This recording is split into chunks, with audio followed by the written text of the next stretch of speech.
Hello, എല്ലാവർക്കും നമസ്കാരം. തെങ്കാശിയിൽ നിന്നും തെന്മലയിലേക്ക് പോകുന്ന വഴി ഒരു സൂപ്പർ വ്യൂ കാണാം. പച്ചപ്പങ്ങനെ പരന്നു കിടക്കുന്ന, ഹൃദയം വിശാലമായി പോകുന്ന ഒരു സൂപ്പർ വ്യൂ ആണിത്. ഒരു ചിത്രകാരന്റെ പെൻസിൽ തുമ്പിൽ വിരിയുന്ന വര പോലെ വരച്ചു വെച്ചേക്കുന്നതാണെന്ന് തോന്നുന്ന വിധത്തിലുള്ള ഒരു സൂപ്പർ പ്ലേസ് ആണിത്. ഉദിച്ച് അസ്തമിക്കാറായ സൂര്യന്റെ തിളക്കമാർന്ന പ്രകാശവും നെൽവയലുകളും മലനിരകളും കൊണ്ട് നിറഞ്ഞു നിൽക്കുന്ന സുന്ദരിയായ സ്ഥലം. ആ നെൽവയലുകൾക്കിടയിലൂടെ നടക്കണമെന്ന് അറിയാതെ ഹൃദയം ആഗ്രഹിച്ചു പോകുന്ന വിധത്തിലുള്ള അതിസുന്ദരമായ പച്ചപ്പ് നിറഞ്ഞ സ്ഥലമാണത്. അങ്ങനെ പുനലൂരിലേക്ക് പോകുന്ന വഴി ചൽ ചെയ്യ ചെയ്യ ചെയ്യ ചെയ്യ ചൽ ചെയ്യ ചെയ്യ ചെയ്യ ചെയ്യ ചൽ ചെയ്യ ചെയ്യ ചെയ്യ ചെയ്യ.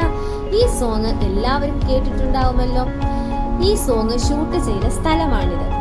ഈ മൂവിയുടെ പേരും അതിൽ അഭിനയിച്ച ആളുകളുടെ പേരും ഈ സ്ഥലത്തിന്റെ പേരും നിങ്ങൾക്ക് അറിയാവുമെങ്കിൽ കമന്റ് ബോക്സിൽ രേഖപ്പെടുത്താൻ മറക്കരുതേ. അടുത്ത വീഡിയോയിൽ കാണാം.